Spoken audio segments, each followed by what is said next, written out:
Traveling in Japan has made me feel like a small child so many times, and I was curious to see what their experience was like in this country. Yukiko is a fairly typical 8-year-old girl. She practices piano between 1 and 2 hours a day, a very rigorous schedule. I was curious what a day in her life was like, so I went with her to school. Yukiko is in the 3rd grade. They wear uniforms. These are the uniforms that they have for outdoor activities and recreation. I was able to watch a gym class where they were beating a drum and doing all kinds of very elaborate gymnastics, practicing for a program for the parents.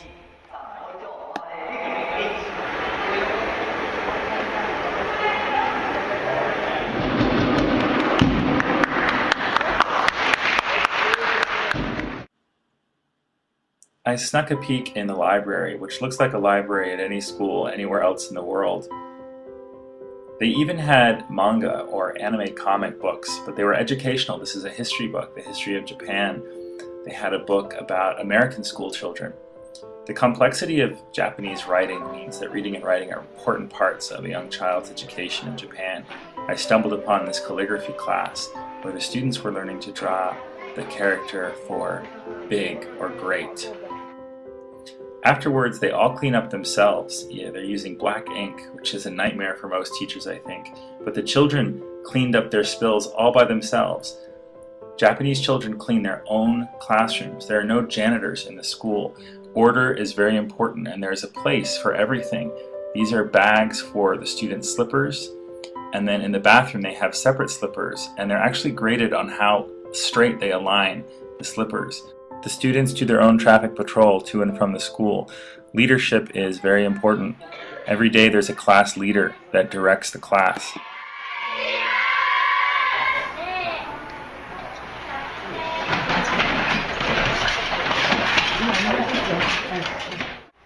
In this 6th grade class, students were composing waka, which are poems of 31 syllables. Every student had done his or her homework the night before, and they copied out their poems onto these blue pieces of paper, which the teacher then collected and posted anonymously. Each student was given a number so that nobody knew whose poem belonged to whom. The teacher then read out each poem to the class, and the students were allowed to vote on the ones that they liked.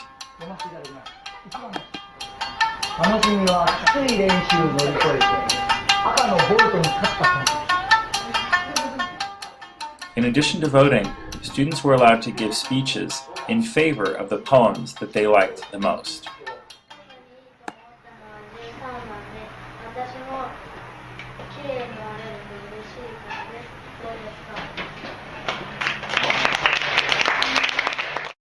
In the end, it was this boy whose poem was considered the best. And afterwards, the class was formally dismissed again by the appointed class leader. They thanked the teacher for the lesson.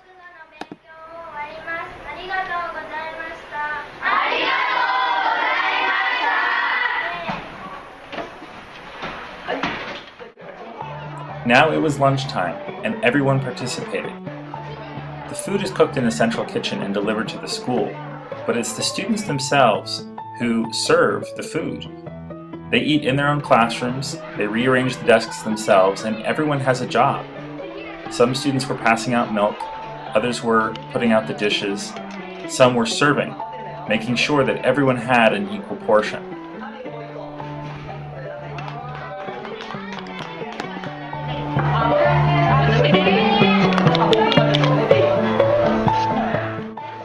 These boys were handing out Jell-O. What was amazing for me to watch was that 1 minute this was a normal classroom, everyone was sitting down having a Japanese lesson, and in less than 8 minutes it became a cafeteria and everyone sitting down for lunch.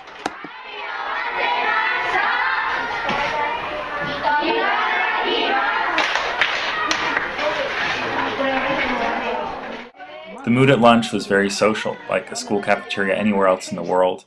Kids were having a good time. The food was different. We had udon noodles and tempura, which is very Japanese. But the kids were relaxed and playing, having a good time.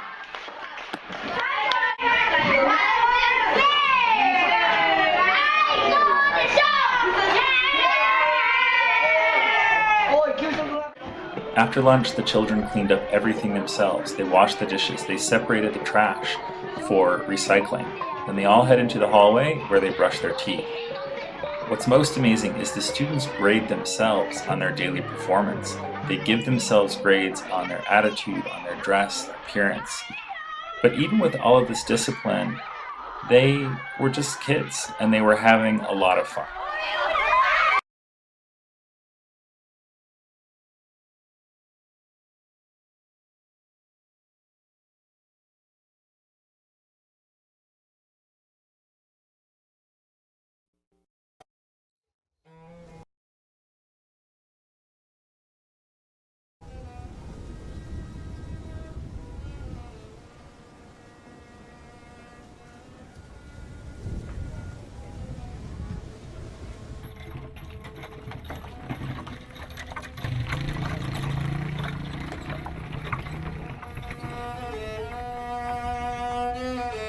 Mi nombre es María Eugenia Benítez Penayo, tengo 15 años y yo toco el violín.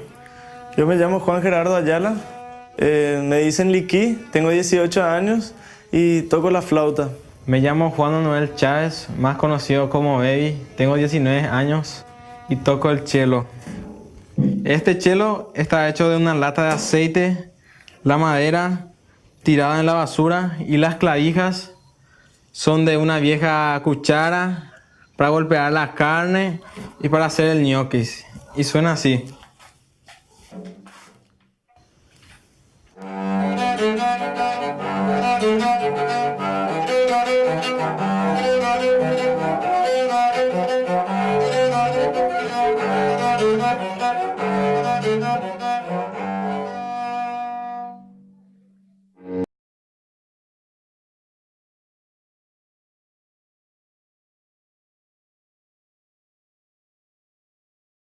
But is this her normal classroom? Yeah. This is where she teaches every day. So this is a 7th grade class. Thank you very much. And again, these are the kids' desks. But you can see, look what this kid is doing here in 7th grade. Look at this, this math. You know, he's doing a lot of math. You can see there's a lot of learning going on here, even in an environment where there's not a lot of great facilities. But look at all this learning that's going on between the student and the teacher. So there is definitely a lot of math going on here. Maybe take a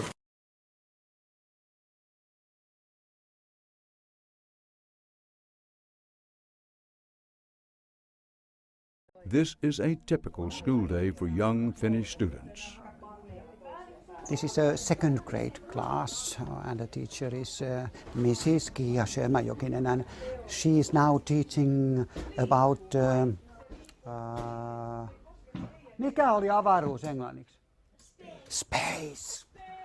Moons and suns and stars. Marty Hellstrom is the headmaster here at Aurora, and from what we observed, his staff seems as energetic and enthusiastic as he is. He translated this 2nd grade science lesson for us. She's telling how the life is born in Earth. After this 45-minute lesson, their first of the day, the students go back outside for a 15-minute recess. This happens rain or shine, even in the middle of the frigid Finnish winter. All students must go outside.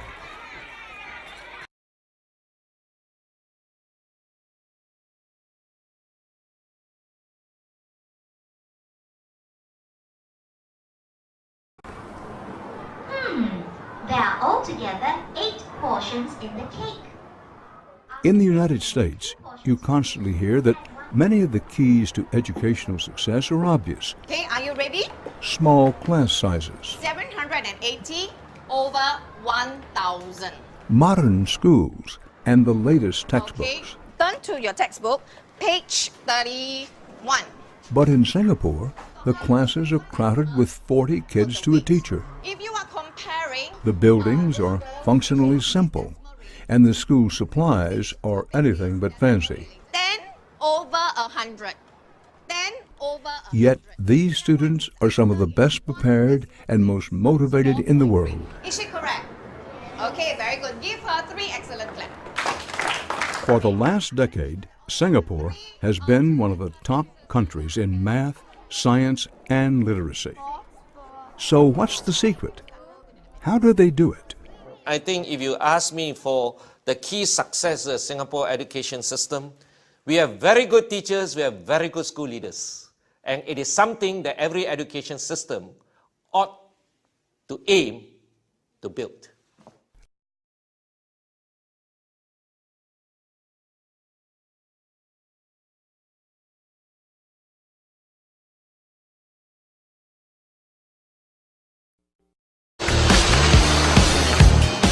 Lizzie and Stefan are attending Joshua's high school, Alpha Beta Christian College.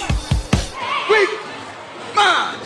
Left, right, left! It's a traditional private school with an emphasis on order and obedience. Ghanaian culture itself, it values respect, especially respect for elders. Whether it's your teacher, whether it's your mom, whether it's your dad, there are certain things you're not allowed to say or do. Even if you think that you are right and the adult is wrong, you still have to show the adult that respect. If the teacher's going to treat me with respect, they'll get respect back. So when they start talking to me like I'm a little child or something like that, so I start getting stroppy. The teachers don't like me because they talk a lot and I can't concentrate on the work and I tend to get like a bit excited and go on a little bit of a rant about anything in class. Pupils are expected to be polite, hard-working, honest and loyal. We ask you to do your homework, you do it. If you fail to do your homework, we do what? We punish you. If we ask you to do your homework and you fail to do it, you become what? Stupid. I did not write it. Hallelujah. Amen. It seems like it's going to be a very strict day. Oh no. Yes, again. Pupils study for 8 hours a day, often sat at the same desk. The timetable is robustly traditional, as children are expected to go on and succeed in medicine, law and business.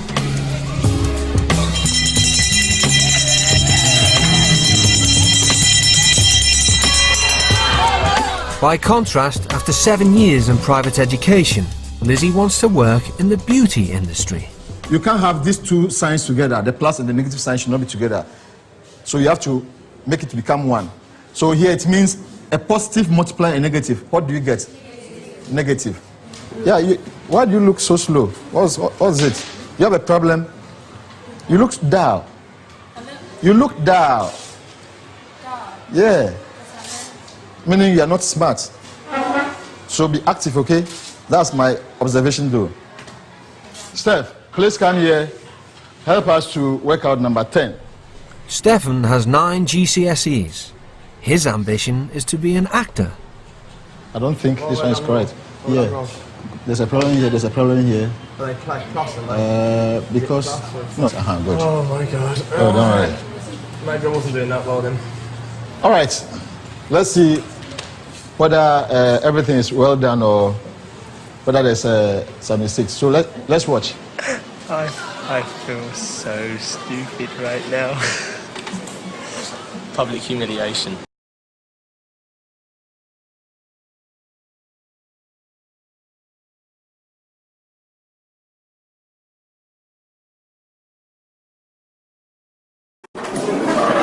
In India, they still practice a traditional teaching style. Be seated.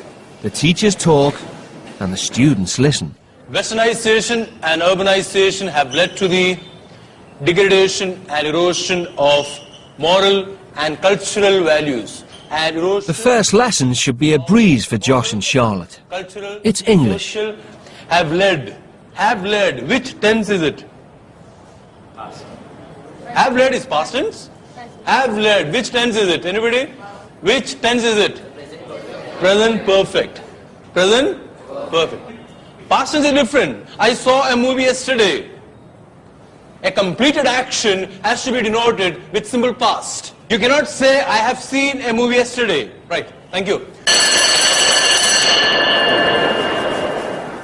The lessons are The way they teach over here is the kids listen and the staff teach. You know, there's no class activities, there's no involvement. You know, you just listen.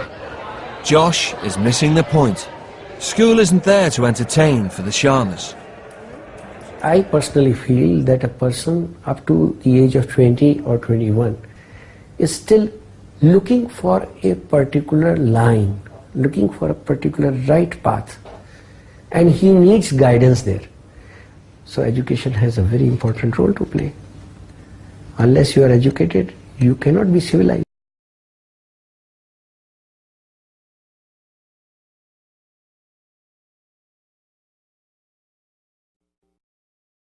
At Xuning High School, the academic year has begun. The new students must adapt to a routine that maximizes every hour of every day. For the first years, the morning begins at 5:50 a.m. with group exercises and 4 laps of the running track. Next is 40 minutes memorizing textbooks in their classroom. After breakfast, the students start their first class at 7:50 a.m. It's lessons until 11:25. Lunch is followed by a 2-hour nap to recharge their batteries. Then it's back to the classroom until supper time, and then further studying until 9:40 at night. Finally, the students head back to their dorms to do their laundry before going to sleep. And then it starts all over again at 5:50 the next day.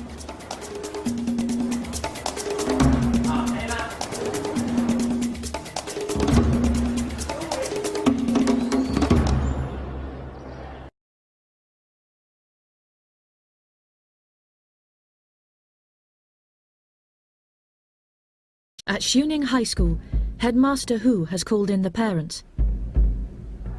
They're also being prepared for the exams. 也有现在很多的媒体大量的应该是抨击这个高考制度，好像这个高考对我们的学生的创造力和我们的国家的人才的培养，它有负面作用。实际上，我认为高考应该是我们目前我们国家选拔人才是最公正、最公平的。你不要讲我的孩子必须要考，你现在必须要考什么什么什么，孩子他就是他本身这个考试成绩、心理波动、生理方面都发生了一个波动状态。你期望值越高，那可能的失望性就大。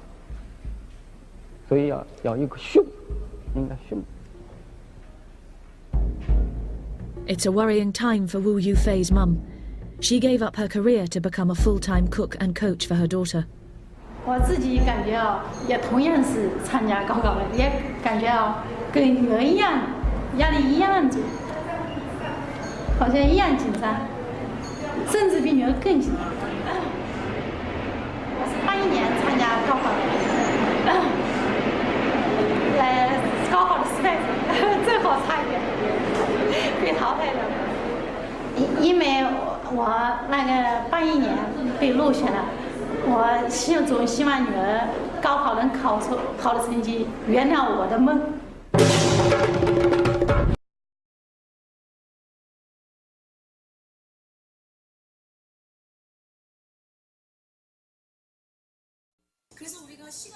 If you want to strike it rich, go teach in South Korea. These teachers aren't only famous, but they make a great deal of money. At least $4 million a year, to be exact. In South Korea, where education is considered the best thing any parents can provide their children, entrance exam schools are highly popular. Considered one of the top cram school tutors, Woo Hyung-chul is an education celebrity and commands a salary higher than almost all of the best-paid baseball players in the country. The bulk of the tutor's income comes from online classes, which in Woo's case has about 50,000 paying subscribers. He is just like a celebrity. He has lots of fans. He is revered and everyone knows him. He even has such nicknames as the God of Math or the Savior for Math Dropouts. online classes are far cheaper than regular cram schools.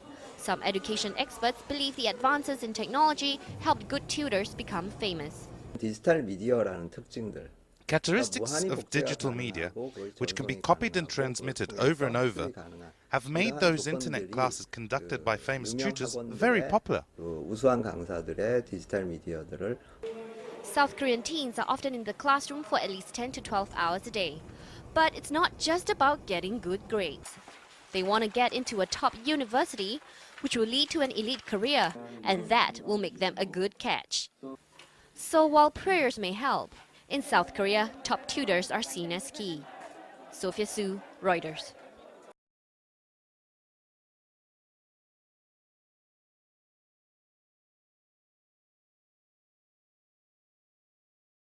We have a wake-up call now about America's kids. 3 weeks after we took you to China to see the ambition and energy of 1.3 billion people competing for the American dream. Today, the new international reading, math, and science scores were released, and Chinese students left American teens in the dust in all 3 categories. We kept thinking all day of this scene we saw from our journey in China. These are 3rd grade students pausing to massage their heads for relief because they said they study so hard and they need to relax in the 3rd grade.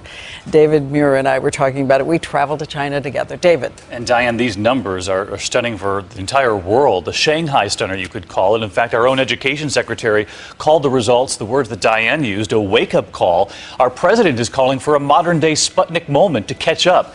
Tonight's new numbers reveal what Diane and I just witnessed a couple of weeks back in China.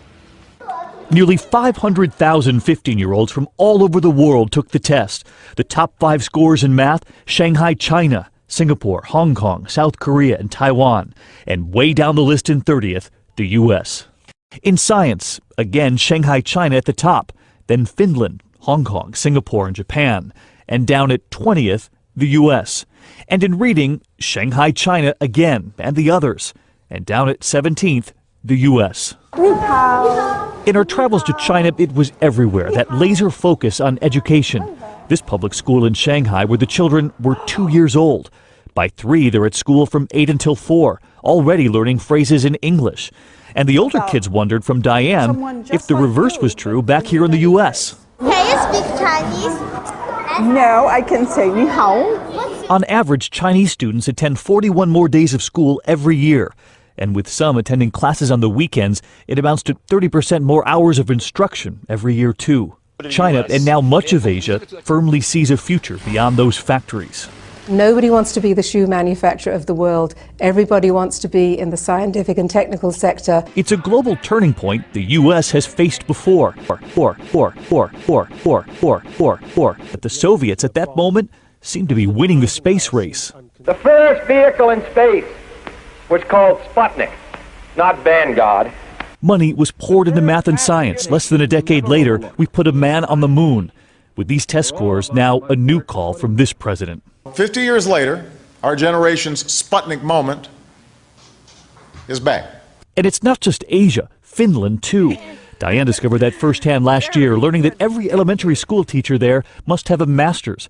Half of American teachers do. And by the 7th grade, every Finnish child will have learned 3 languages. They start physics and chemistry in middle school. Physics and chemistry in middle school. And one other number we were stunned to learn about today comes from a new Stanford study that found if American students were able to raise their performance on this international test by just about 5%, it would translate into $41 trillion in the U.S. economy over just the next 20 years, Diane. Just a 5% increase in how we do. We did it before. We can do it.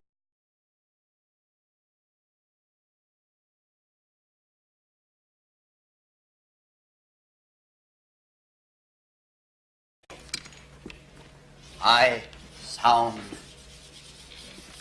my barbaric yelp. The rooftops of the world. W, Uncle Walt again. Now, for those of you who don't know, a yelp is a loud cry or yell. Now, Todd, I would like you to give us a demonstration of a barbaric yelp. Come Come on, you can't yawp sitting down. Let's go. Come on, up. Gotta get in yawping stance. A yawp. No, not just a yawp. A barbaric yawp. Yawp. Come on, louder. Yawp. Oh, that's a mouse. Come on, louder. Yawp. Oh, good God, boy, yell like a man. There it is. You see? You have a barbarian in you after all. Now, you don't get away that easy. Picture of Uncle Walt up there. What does he remind you of? Don't think. Answer. Go on. A madman. What kind of madman? Don't think about it. Just answer again. A crazy madman. Oh, you can do better than that. Free up your mind. Use your imagination. Say the first thing that pops into your head, even if it's total gibberish. Go on. A sweaty-toothed madman. Good God, boy. There's a poet in you after all. There. Close your eyes. Close your eyes. Close them. Now, describe what you see. I close my eyes. Yes? And this image floats beside me. Sweaty-toothed madman. A sweaty-toothed madman with a stare that pounds my brain. Oh, that's excellent. Now, give him action. Make him do something. His hands reach out and choke me. That's it. Wonderful, wonderful. And all the time he's mumbling. What's he mumbling? Mumbling truth. Yeah. Truth, like a blanket that always leaves your feet cold. Forget them. Stay with the blanket. Tell me about that blanket. You push it, stretch it, it'll never be enough. You kick at it, beat it, it'll never cover any of us. From the moment we enter crying to the moment we leave dying, it'll just cover your face as you wail and cry and scream.